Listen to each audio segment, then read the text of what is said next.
Shalom, haleluya. Puji Tuhan, sebelum kita mendengarkan firman Tuhan, mari kita berdoa. Terlebih dahulu Bapa di dalam sorga, terima kasih ya Tuhan Yesus, terima kasih buat segala kebaikan-Mu, perlindungan-Mu, kasih sayang-Mu terhadap kami semua sebagai umat. Bapa dalam sorga, sebentar kami ingin mendengarkan kebenaran firman-Mu. Berkati mulut lidah hamba-Mu yang akan menyampaikan. Berkati kami semua untuk menerima kebenaran firman-Mu. Kami membutuhkan firman-Mu untuk kami bisa berdiri teguh di masa-masa akhir. Dalam nama Yesus, haleluya, amin. Shalom, Bapak, Ibu, Saudara yang dikasihi oleh Tuhan. Nah, pada kesempatan hari ini saya ingin menyampaikan, mungkinkah jadi orang beriman yang tangguh? Mungkinkah jadi orang beriman yang tangguh? Mari kita lihat Mazmur 44 ayat 7 sampai 8. Sebab bukan kepada panahku aku percaya, dan pedangku pun tidak memberi aku kemenangan. Tetapi Engkaulah yang memberi kami kemenangan terhadap para lawan kami.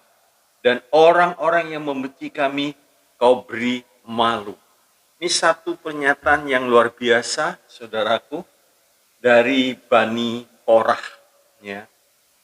Zaman itu, kalau kita punya panah, punya pedang, itu senjata yang luar biasa. Panah itu bisa memanah musuh dari jarak jauh. Tapi di sini dikatakan, bukan kepada panahku aku percaya, tetapi Engkaulah yang memberi kami kemenangan. Haleluya. Nah, kita melihat pegangan orang beriman adalah Alkitab, adalah firman Tuhan. Ya. Kalau firman Tuhan menjanjikan kepada kita bahwa kita bisa menjadi umat Allah yang tangguh, sekarang tergantung kita bisa mempercayai janji-janji Tuhan atau tidak. Jadi firman Tuhan sudah memberikan janjinya itu kepada umat, kepada kita yang suka membaca, sehingga kita melihat ada janji yang luar biasa. Tetapi sekarang tergantung kita. Daud berkata kepada Goliat, ya, dikatakan, engkau mendatangi aku dengan pedang dan tombak dan lembing, tetapi aku mendatangi engkau dengan nama Tuhan semesta alam, Allah segala barisan Israel yang kau tantang itu. Sudah perhatikan, pengikut Saul dan Saul gemetar, takut. Padahal Daud bisa melihat bahwa Allah ini luar biasa, ya. Allah ini hebat, Allah barisan Israel. Dan dia katakan, engkau sedang menantang Allah barisan Israel. Ya.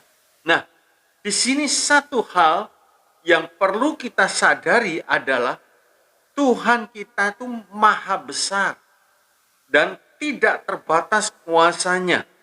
Sekarang tergantung umatnya mau menempatkan Tuhan yang tidak terbatas dalam kehidupan kita seperti apa. Ya. Sekarang saya beri beberapa contoh, saudaraku, ya.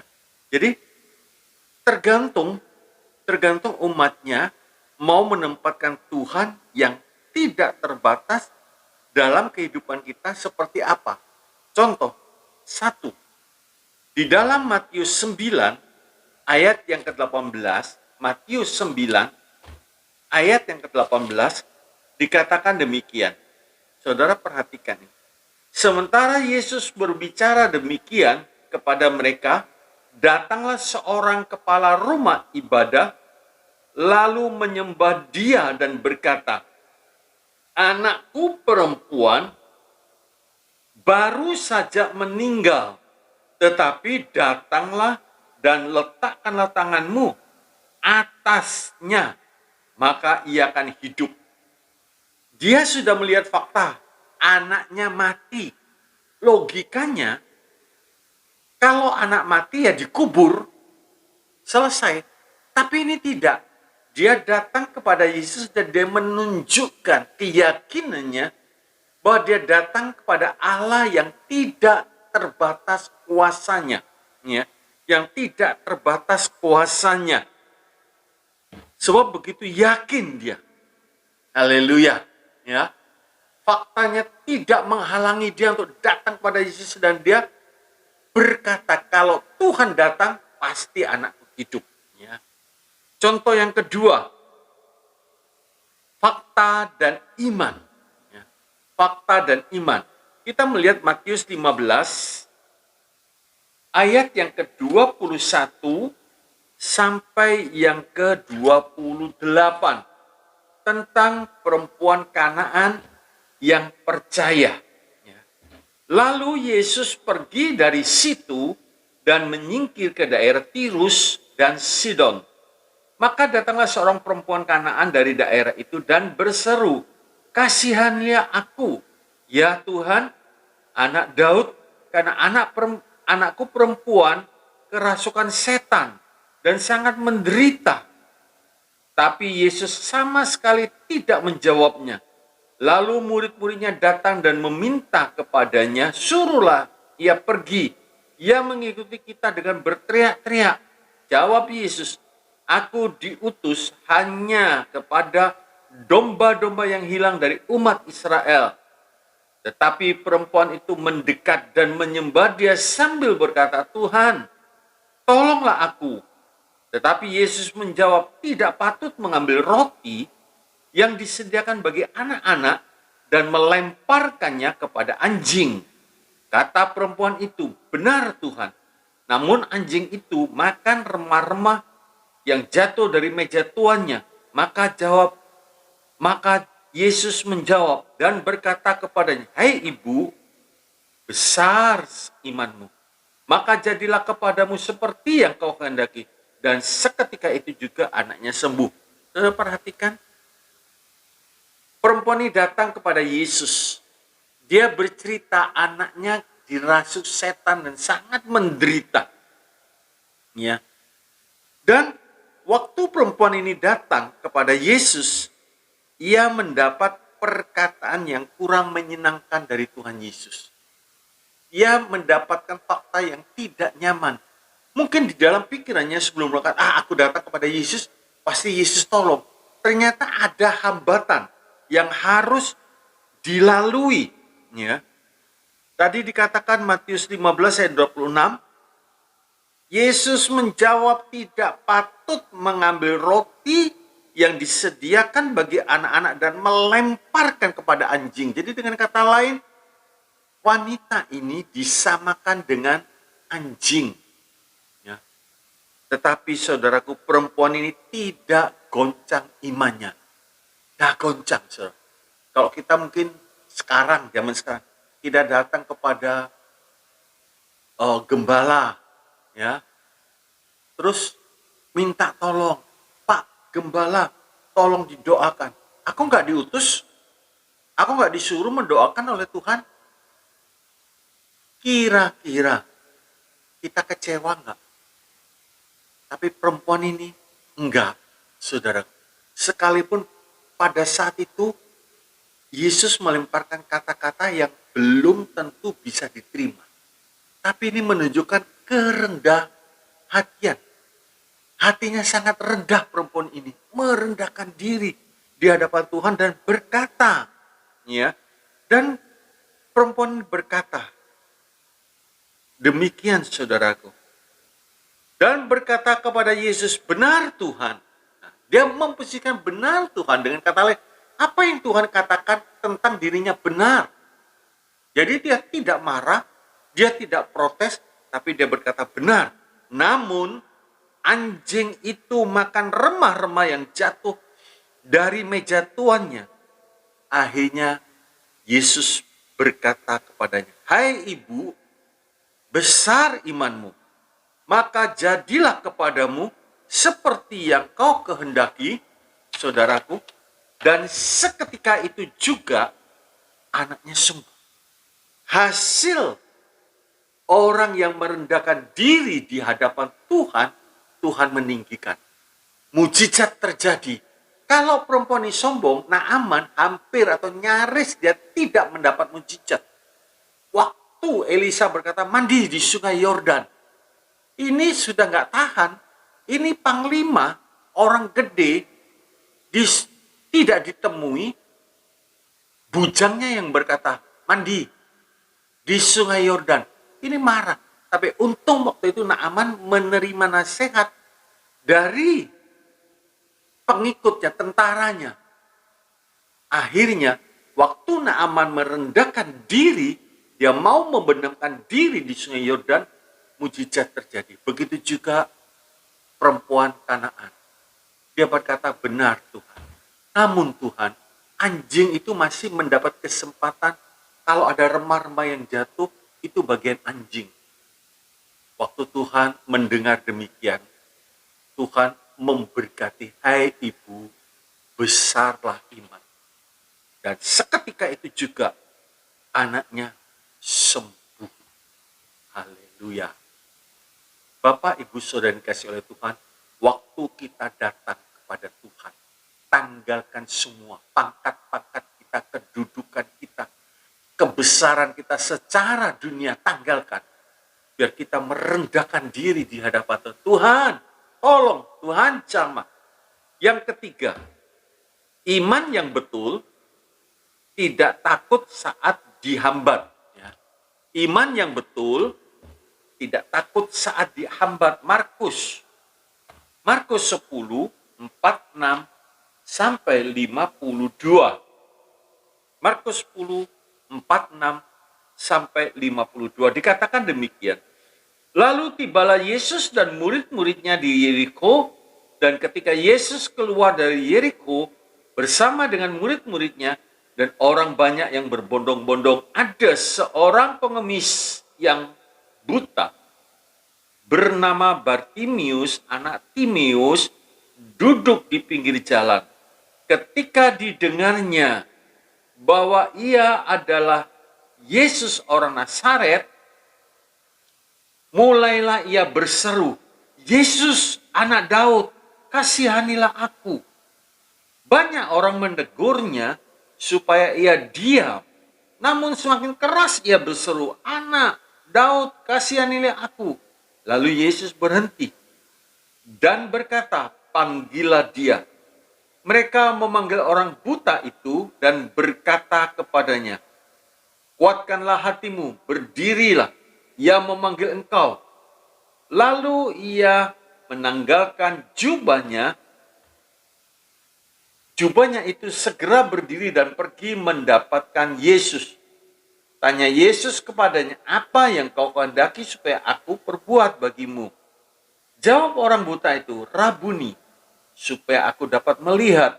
Lalu kata Yesus kepadanya, pergilah, imanmu telah menyelamatkan kau. Pada saat itu juga melihatlah ia, lalu mengikut Yesus dalam perjalanannya.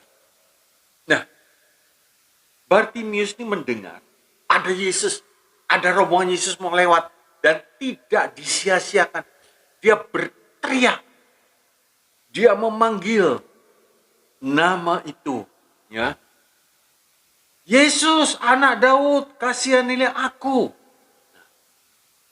Ternyata yang menghambat itu orang-orang di sekitar Yesus. Memang tidak disebutkan, dia menegur, diam, jangan rame, jangan ribut. Kalau bisa dilanjutkan dengan kata, kamu itu pengemis, jorok, buta lagi, bau lagi, teriak-teriak. Tapi dia tidak peduli dengan kata-kata pengikut sekitar Yesus itu. Dia makin kencang berteriak. Dan herannya, perjalanan Yesus ini menjadi terganggu, dalam tanda petik terganggu. Akibat teriakan dari Bartimius ini. Yesus berhenti. Apa yang kau mau? Rabuni, aku mau melihat. Haleluya. Haleluya. Halangan tidak menyurutkan teriakan Bartimius. Makin keras dia berteriak, makin keras dia berkata, "Anak Daud, kasihanilah aku." Akhirnya langkah perjalanan Tuhan terhenti. Tuhan menghargai teriakan iman ini sampai Tuhan rela berhenti hanya untuk seorang pengemis. Tuhan juga pernah bertanya kepada Salomo, "Apa yang kau mau? Engkau minta apa?" Dan pertanyaan itu juga dilemparkan kepada Bartimius. Tuhan Yesus tidak pandang bulu. Kaya, miskin, yang Tuhan perhatikan teriakan iman daripada Bartimius. Sehingga Tuhan Yesus rela terganggu perjalanannya. Jangan pernah menyerah, saudara. Di saat kita berseru, mungkin belum ada jawaban. Mazmur 91 ayat yang ke-15 sampai yang ke-16. Mazmur 91 ayat 15. Bila ia berseru kepadaku, aku akan menjawab. Aku akan menyertai dia dalam kesesakan. Aku akan meluputkannya dan memuliakannya. Dengan panjang umur dan akan kukenyangkan dia. Dan akan kuperlihatkan kepadanya keselamatan daripadaku. Jangan pernah berhenti sampai Tuhan Yesus menolong. Jangan putus asa. Jangan kecewa. Teriakan pertama mungkin belum terdengar atau belum didengar oleh Tuhan. Tapi pada saat terus berteriak sungguh-sungguh, akhirnya Tuhan berhenti, ya, dan memanggil Bartimius. Panggil dia. Oh, haleluya. 4.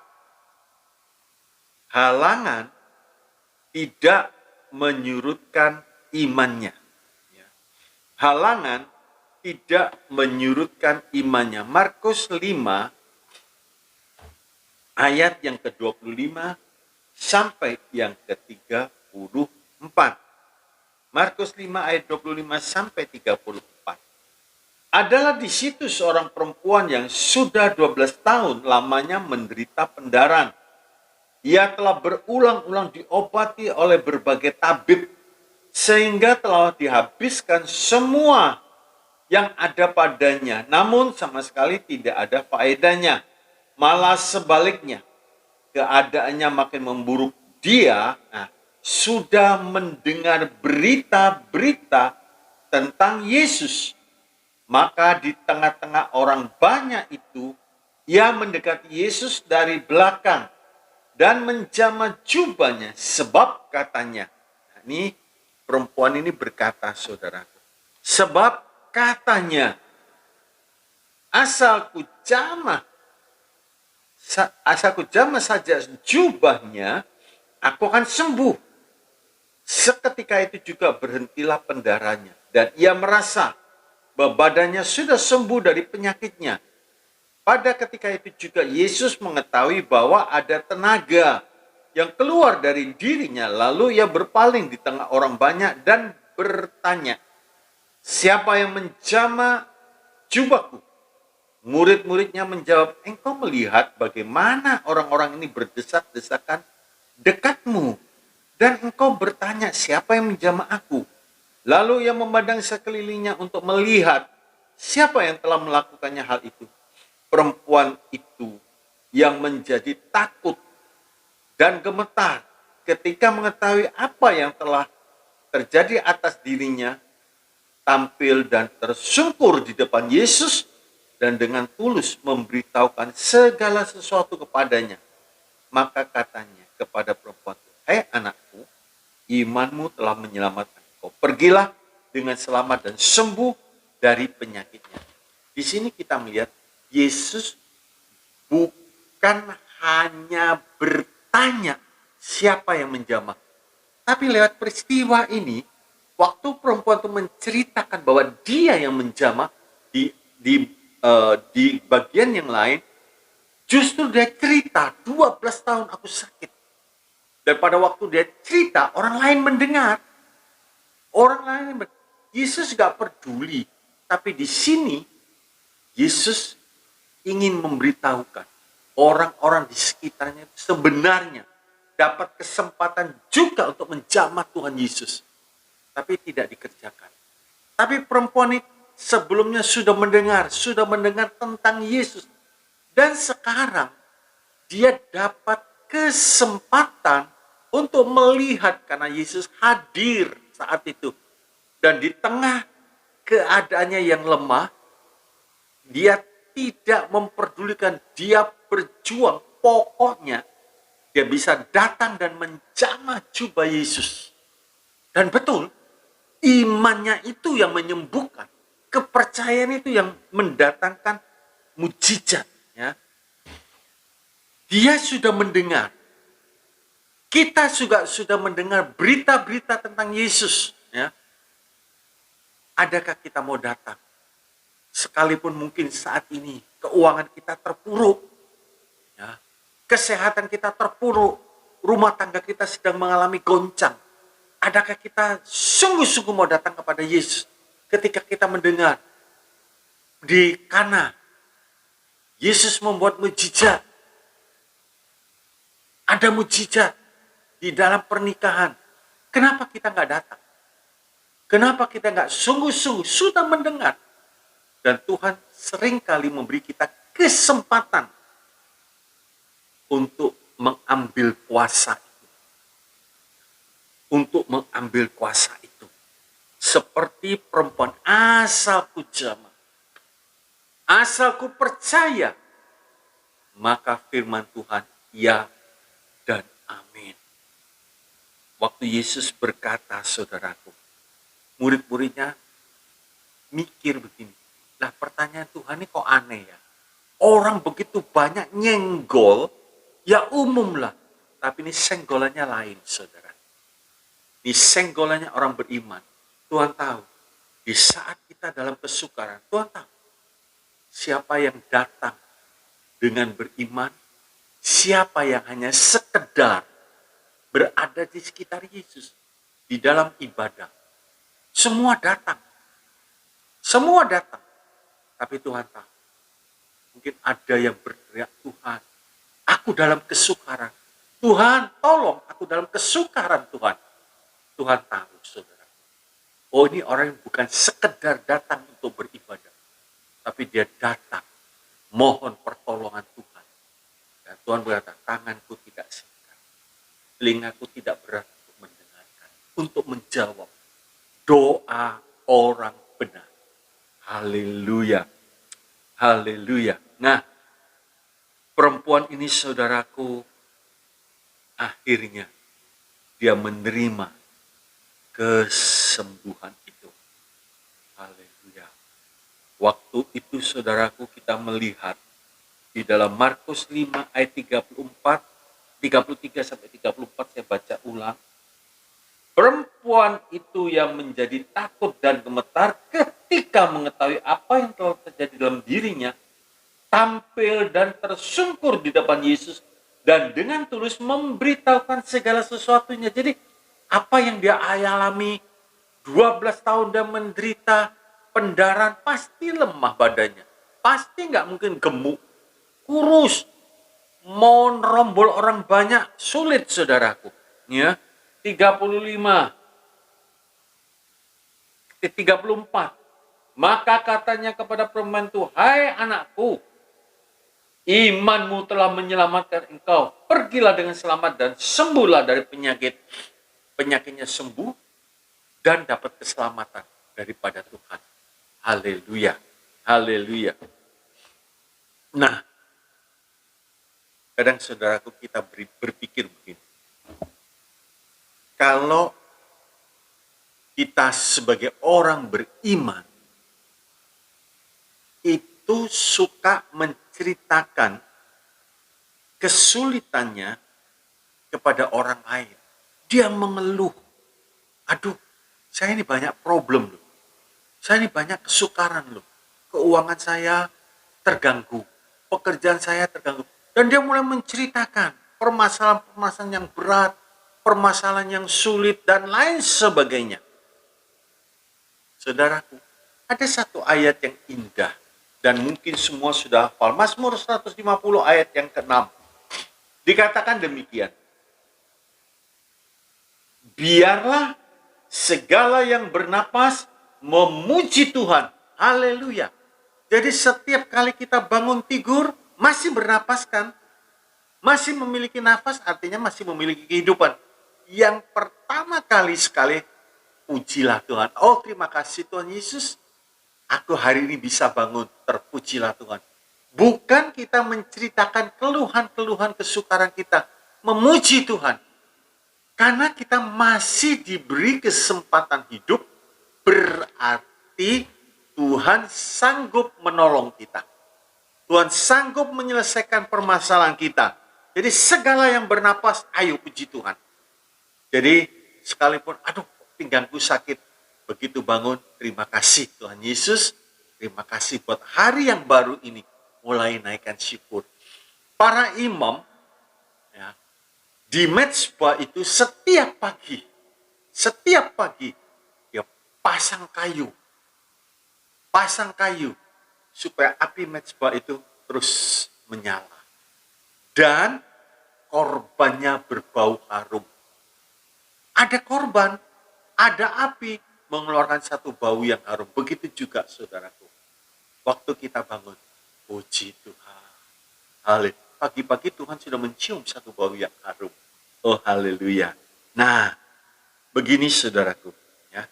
Yang menjadi persoalannya bukan bagaimana kita hidup tanpa masalah. Ya.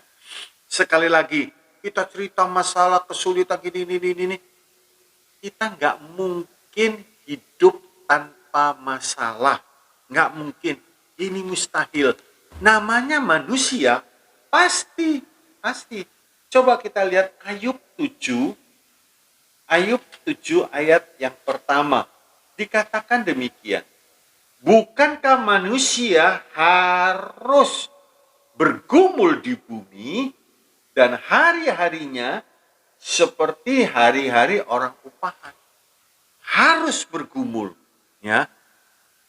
Jadi saudaraku, yang menjadi persoalannya bukan bagaimana kita hidup tanpa masalah, tetapi bagaimana masalah yang sedang kita hadapi membuat kita makin lama makin kuat, ya.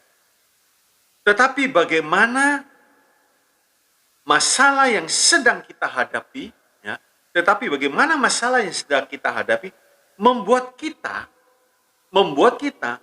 makin lama makin kuat dan bisa melihat kemuliaan Allah dalam persoalan yang kita hadapi, ya. Jadi sekarang kita melihat yang menjadi persoalannya bukan bagaimana kita hidup tanpa masalah, tetapi bagaimana masalah yang sedang kita hadapi membuat kita makin lama makin kuat dan bisa melihat kemuliaan Allah dalam persoalan yang kita hadapi. Saya ambilkan di dalam Kisah 27 tentang Paulus. Kisah 27 ayat 23 sampai 24, ya. Ini Paulus di tengah-tengah badai begitu hebat, 14 hari 14 malam, saudaraku, sampai dikatakan putuslah segala harapan kami untuk dapat menyelamatkan diri. Ini ditulis, saudara. Sebab bintang-bintang tidak kelihatan, angin badai yang dahsyat terus menerus. Kalau malam gak ada bintang, gelap, saudara, gelap. Angin badai datang. Tetapi di 23 dan 24, Paulus berkata begini, karena tadi malam seorang malaikat dari Allah, yaitu dari Allah yang aku sembah sebagai miliknya, berdiri di sisiku dan berkata, jangan takut Paulus, engkau harus menghadap Kaisar, dan sesungguhnya oleh karunia Allah, maka semua orang yang ada bersama-sama dengan engkau di kapal ini akan selamat karena engkau. Jadi di tengah-tengah kesukaran, Paulus masih bersekutu dengan Tuhan, sehingga malaikatnya diutus memberi kekuatan, memberikan penghiburan kepada Paulus. Di dalam ayat 35 sampai 36, sesudah berkata demikian, ia mengambil roti, mengucap syukur kepada Allah di hadapan semua mereka, memecah-mecahkannya, lalu mulai makan. Maka kuatlah hati semua orang itu, dan mereka pun makan juga. Jadi Paulus dengan iman, ayo kita buat perjamuan, dan dipecah-pecahkan roti sehingga mereka yang lain menjadi kuat. Paulus tidak bimbang, faktanya pada waktu itu belum ada pertolongan yang nyata. Tapi Paulus mengambil satu tindakan, memecahkan roti. Sehingga 276 orang yang diserahkan Tuhan kepada Paulus selamat, tidak ada satupun yang binasa. Sebab itu saudaraku, kita yang menjadi persoalan bagi kita bukan bagaimana kita hidup tanpa masalah, tetapi bagaimana masalah yang sedang kita hadapi membuat kita makin lama makin kuat dan bisa melihat kemuliaan Allah dalam persoalan yang kita hadapi, sehingga orang lain lihat orang ini dalam masalah gede, orang ini dalam persoalan yang besar, tapi luar biasa, tapi indah hidupnya, bukan persungutan yang didengar, tapi kata-kata iman. Nah, kita melihat lebih lanjut kesukaran yang berlarut-larut, saudaraku, baik dalam segala segi apapun ya persoalan kita. Kita menjadi orang beriman model Daud, dalam tanda petik Daud, atau model Saul, ya.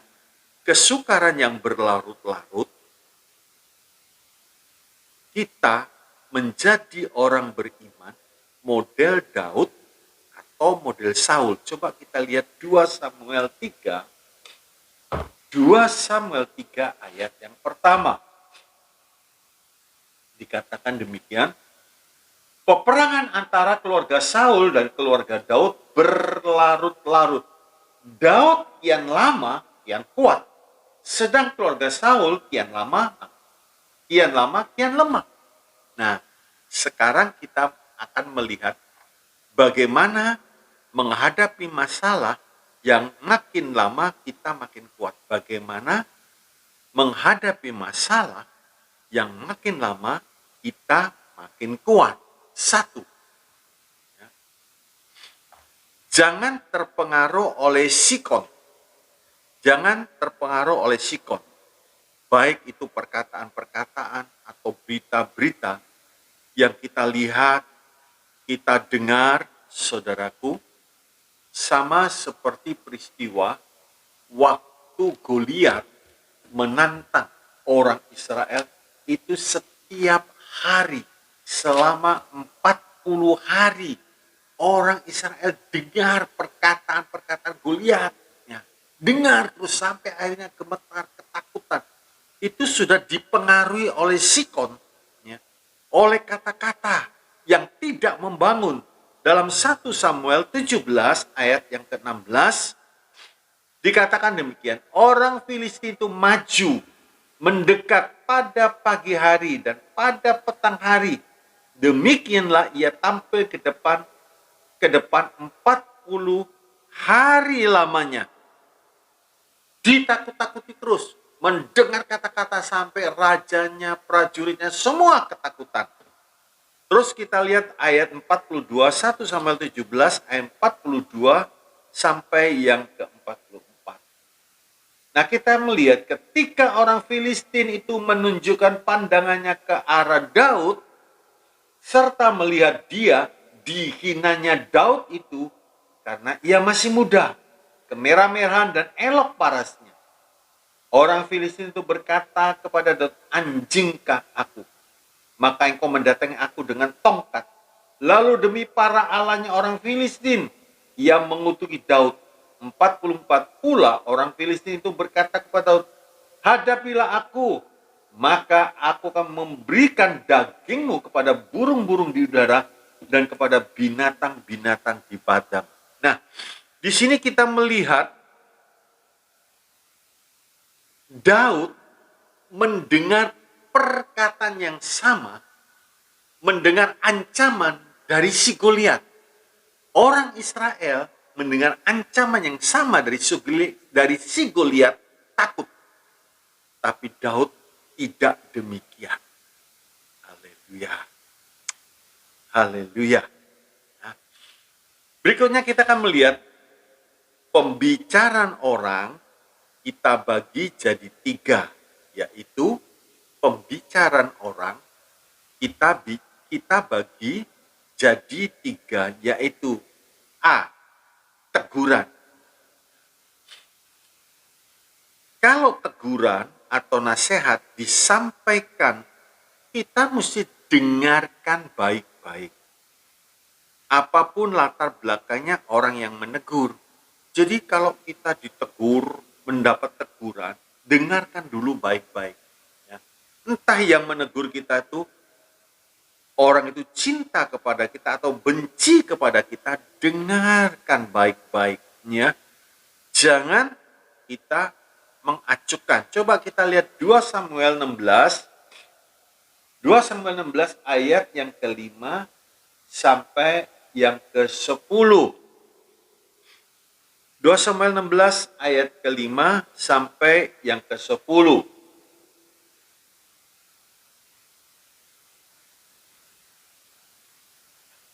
Sorry. Sebentar saudaraku ya.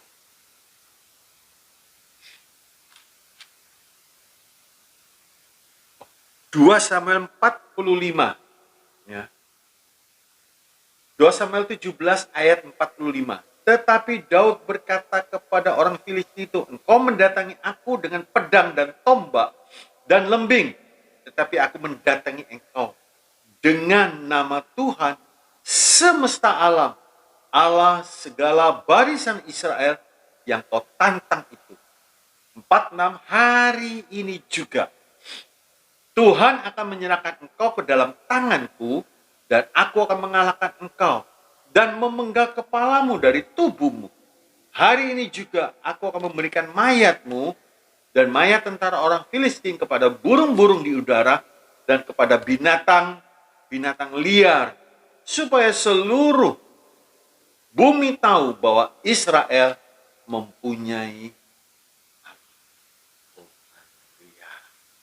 Ya, Bapak Ibu saudara dikasih Tuhan, Daud dengar hinaan, teguran dari Goliat, tapi dia tidak terpengaruh.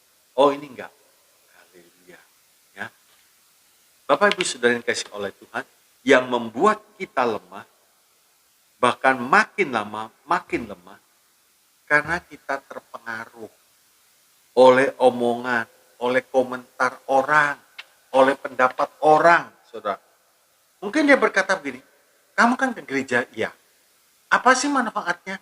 Nah, kita mendengarkan, terus kita terpengaruh. Padahal kamu ke gereja, pelayanan kamu sih sungguh-sungguh. Kamu setia sih datang ibadah. Seminggu bisa berapa kali kamu datang. Tetapi persoalanmu, masalahmu, kok tidak dijawab, kok tidak ada hasilnya kamu datang ibadah. Nah, kata-kata yang didengar, komentar-komentar yang didengar, saudaraku, terus kalau itu kita cerna tanpa pengurapan Roh Kudus, akhirnya kita takut, akhirnya kita kecewa. Ya. Si Goliat bisa mempengaruhi orang Israel, si Goliat bisa mempengaruhi Saul, tapi si Goliat tidak bisa mempengaruhi Daud. Sebab Daud punya iman. Engkau datang dengan seluruh perlengkapan itu, tapi aku datang dengan nama Allah orang Israel yang kau tinggal. Menang. Menang saudara. Haleluya. Tapi kalau orang beriman mulai buka telinga kepada komentar, kepada omongan orang, ya, hinaan-hinaan dari orang, akhirnya kita menjadi lemah, kita sudah dalam persoalan, dalam permasalahan, dengar omongan orang, makin lemah, makin lama makin lemah.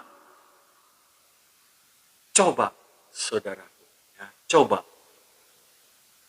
Orang menegur kita, menasihatkan, oke, kita terima. Entah dia benci atau dia cinta. Tapi mulai cerna. Tapi kalau obrolan, omongan orang tidak membangun, jangan diterima. Tolak dalam nama Tuhan Yesus. Tolak, saudaraku. Dan kita mulai fokus. Mulai fokus kepada Allah yang kita percayai. Allah yang kita sembah. Haleluya. Waktu Ayub mengalami kebangkrutan total, persoalannya bukan main-main, saudaraku. Terus, yang tersisa saat itu hanya istri. Hanya istri. Tapi apa yang didapatkan oleh Ayub dari istrinya? Dalam Ayub 2, ya, Ayub 2, ayat 9 dan 10. Tapi kita di sini melihat pendirian Ayub yang kokoh. Semua habis, harta habis, anak habis. Cuma tinggal istri. Seharusnya istri jadi penghibur, enggak. Ayub 2 ayat 9. Maka berkatalah istrinya kepadanya, masih bertekunkah engkau di dalam kesalehanmu? Kutukilah Allahmu dan matilah. Tetapi jawab Ayub kepadanya, engkau berbicara seperti perempuan gila. Apakah kita mau menerima yang baik dari Allah, tetapi tidak mau menerima yang buruk? Dalam kesemuanya itu, Ayub tidak berbuat dosa dengan bibirnya. Di sini kita dapat satu pelajaran, sekalipun semua habis. Dan orang yang paling dekat dengan kita, yang seharusnya jadi penolong, justru mematikan iman kita. Jangan terpengaruh, saudara. Ya. 2, B, kritikan. Kritikan itu, saudaraku, perlu didengar, perlu dipertimbangkan. Mana yang perlu diambil dan mana yang tidak perlu diambil. Jangan kita anti kritik. Sebab orang itu punya keahliannya sendiri. Dia mudah melihat salah orang, tapi dia sulit melihat salah sendiri. Balok di depan matanya nggak kelihatan. Tapi kesalahan orang yang kecil langsung kelihatan. Kalau pepatah mengatakan, semut di seberang lautan tampak, gajah di pelupuk mata nggak kelihatan. Itu keahliannya manusia. Sebab itu, saudaraku, biarkan dia melihat kekurangan kita. Kalau dia kritik kita, kita punya pikiran begini. Orang mengkritik kita berarti dia cinta. Ya, berarti dia cinta. Ya. Nah, saya beri contoh begini. Jadi mana yang mau diambil atau mana yang tidak perlu kita ambil kritikan itu. Ya. Waktu kita mungkin makin setia dalam pelayanan, makin sungguh-sungguh ibadah, suka berkorban, ya, terus dikritik. Kamu itu setia ibadah, kamu setia pelayanan, setia berkorban, kamu mau cari muka ya, supaya kamu nonjol ya. Nah, hal seperti ini tidak perlu didengarkan. Nggak perlu dimasukkan dalam hati, buang saja. Dalam nama Tuhan Yesus, buang. Ini kritikan yang menjatuhkan, ini kritikan yang tidak membangun. Jadi kita tidak perlu dengar, supaya tidak timbul kepahitan. Kalau timbul kepahitan, maka akar yang pahit ada dalam kehidupan kita. Ibrani 12 ayat yang ke-15. Jagalah supaya jangan ada seorang pun menjauhkan diri dari kasih karunia Allah, agar jangan tumbuh akar yang pahit, yang menimbulkan kerusuhan dan yang mencemarkan banyak orang. Jadi kita jaga supaya kita tidak jauh dari kasih karunia Allah. Kasih karunia Allah memampukan telinga kita untuk mendengarkan cemoohan kritikan. Waktu Yesus di atas kayu salib, itu hinaan tuh bukan main. Ya. Kata-kata yang keji dilontarkan. Tapi Yesus tidak terpengaruh. Haleluya. C. gosip, fitnah. Hal seperti ini biarkan saja. Orang mau bicara apa silakan. Mulut-mulutnya dia, kita nggak bisa kunci mulut orang. Dia mau gosip kita, dia mau fitnah kita, terserah. Yang penting, saudaraku, kalau kita berdiri benar di hadapan Tuhan,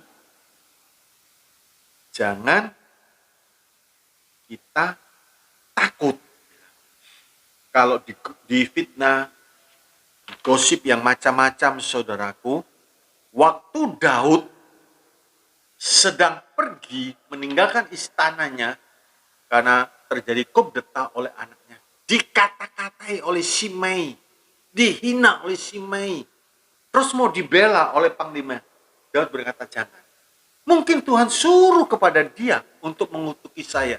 Di sini kita melihat, saudaraku, Daud tidak pusing, tidak mau ambil pusing dengan gosip, dengan fitnah dan lain sebagainya.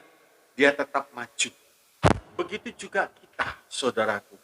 Kalau kita sibuk, kalau kita terus kasih perhatian, kenapa ya dia gosip saya? Kenapa ya dia fitnah saya? Padahal saya sudah baik sama mereka. Padahal saya sudah tolong mereka, saya sudah bantu mereka, dan lain sebagainya. Saudaraku, terus fitnahan, gosipan itu kita terima dengan muka yang tertunduk dan sedih. Kita berbuat baik karena Tuhan, untuk Tuhan, bagi Tuhan. Bukan karena lihat kita, oh ini orang ini produktif. Kita berbuat baik karena Tuhan. Dan Tuhan yang akan memberi balasan. Jadi kita kalau sudah berbuat baik, ternyata orang itu tetap anggapannya jelek, maju, saudara. Kalau kita terus dengarkan begitu, maka iman kita tidak akan pernah maju-maju. Dan kita tidak akan pernah sukses. Karena di dalam kehidupan kita, pohon kehidupan kita akarnya pahit. Bagaimana bisa mengeluarkan buah yang bagus, buah yang manis? Nggak mungkin, saudara. Ya. Yang kedua, sekarang tadi bagian yang pertama, saudaraku, jangan terpengaruh oleh sikon. Ya, baik. Yang kedua sekarang, jangan sombong sekalipun dipuji-puji. Ya. Nah, ini yang berbahaya, saudara. Ya. Kadang kita gak menyadari. Orang yang memuji kita itu seperti membentangkan jaring, membentangkan jerat di depan perjalanan kita. Jangan sombong. Kalau kita berhasil, sadarlah, saudaraku.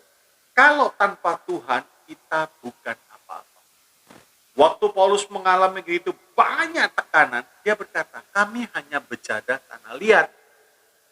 Kami bisa kuat, kami bisa tidak pecah, dihimpit, ditekan, diapa-apain, gak pecah. Karena ada harta yang mulia di dalam kehidupan kami. Nah itu, jadi Paulus mengatakan, Paulus hebat ya, Paulus luar biasa ya, kuat ya. Enggak, bukan. Dia mengatakan, aku ini bejana tanah liat. Artinya sama dengan semua yang lain. Yang membuat perbedaan adanya Kristus di dalam kehidupan Paulus. Sebab itu Paulus pernah berkata, siapa yang bisa menceraikan aku dari kasih Kristus? Tidak ada, dia bilang. Pedang, kesukaran, malapetaka, kelaparan, keadaan telanjang, dan lain sebagainya, semuanya tidak bisa. Nah, kita mesti belajar. Daud, ya, waktu sukses, kita melihat dia diam. Dia tidak mau, wah iya memang saya hebat. Enggak, sudah 1 Samuel 18 ayat 6 dan 7. Tetapi pada waktu mereka pulang, ketika Daud kembali sesudah mengalahkan orang Filistin itu, keluarlah orang-orang perempuan dari segala kota Israel menyongsong Raja Saul sambil menyanyi-nyanyi dan menari-nari dengan memukul rebana, dengan bersukaria, dengan membunyikan gerincing, dan perempuan yang menari itu menyanyi berbalas-balasan. Katanya, Saul mengalahkan beribu-ribu musuh, tetapi Daud berlaksa-laksa. Wah, hebat dong. Nah, raja aja cuma beribu. Aku orang yang baru, berlaksa-laksa. Tidak. Orang yang rendah hati akan ditinggikan. Tapi orang yang meninggikan diri akan direndahkan. Daud sukses. Daud berhasil. Dia sadar. Ini semua karena anugerah. Kalau kita diangkat, kalau kita berhasil, baik secara jasmani dan secara rohani, siapakah kita? Tuhan, waktu Daud berada di kursi tahta istana. Siapakah aku ya Tuhan? Siapakah aku ini? Aku ini dulu berada di belakang kambing domba. Artinya jadi tukang gembala. Sekarang bisa duduk. Itu semua karena orang yang rendah hati laku. Sebab itu Tuhan berkata, kalau kamu jadi raja, jangan lupa Alkitab, hukum-hukum yang tertulis selalu ada di sampingnya supaya dia bisa membaca dan jangan sombong. Kesimpulannya, hiduplah dengan tangguh dalam segala segi kehidupan. Hiduplah dengan tangguh dalam segala segi kehidupan kita. Sekalipun masalah datang silih berganti. Itu artinya kita sedang dilatih, saudara. Ya, sedang dilatih oleh Tuhan. Jadi hiduplah dengan tangguh dalam segala segi kehidupan kita, sekalipun masalah datang silih berganti. Tuhan Yesus memberkati. Haleluya. Mari kita berdoa. Percayalah, kita adalah orang beriman yang tangguh, bukan karena Tuhan, tapi karena Yesus kita. Daud gembala kambing. Daud bisa mengalahkan orang perangnya Filistin. Yusuf yang masih kemerah-merahan wajahnya bisa naik menjadi wakil daripada raja. Haleluya. Begitu juga kalau kita yakin bahwa kita orang beriman yang tangguh, kita akan mengalami banyak hal yang Tuhan izinkan terjadi dalam kehidupan kita. Kemenangan kepada kemenangan. Akhirnya kita masuk dalam pawai kemenangan. Mari kita berdoa. Bapa, terima kasih. Kami yakin dan percaya, kami orang beriman, orang yang percaya kepada Tuhan, bukan orang yang lemah, bukan orang yang rapuh, tapi kami orang beriman yang tangguh, bukan karena kuat dan gagah kami, tapi semua karena Tuhan. Terima kasih. Kalau mungkin ada di antara kami yang sudah tertunduk, letih lesu, berbeban berat, biar hari ini bangkit kembali, iman percayanya bangkit kembali, dan kami tidak mau mendengarkan gosip-gosip, fitnah, kritikan yang tidak membangun. Kami buang. Kalau tidak, sulit untuk kami maju, sulit untuk kami sukses. Sebab kami harus menjaga hati.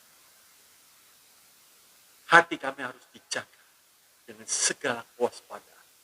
Karena dari situ terpancar.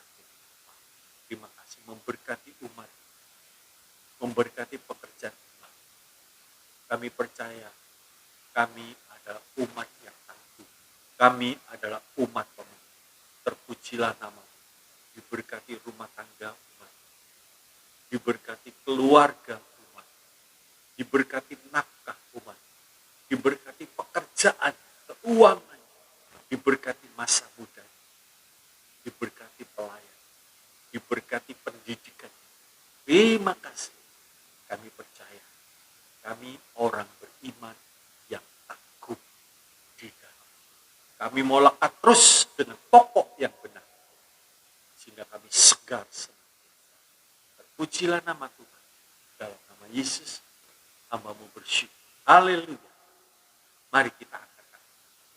Bapak, Ibu, Saudara yang terkasih, terimalah saat ini berkat kasih dari Allah Bapa, damai, sejahtera, sukacita, dan anugerah dari Tuhan Yesus Kristus, kuasa persekutuan di dalam Allah Roh Kudus limpah dengan karunia-karunia roh dan buah roh menyertai perjalanan hidup kami, hari lepas hari, bulan lepas bulan, tahun lepas tahun, sampai Tuhan Yesus datang kembali, dan kami tetap menjadi umat yang tangguh di dalam Tuhan. Dalam nama Yesus, berkat ini diberikan. Haleluya. Semua yang percaya katakan, amin. Tuhan Yesus memberkati.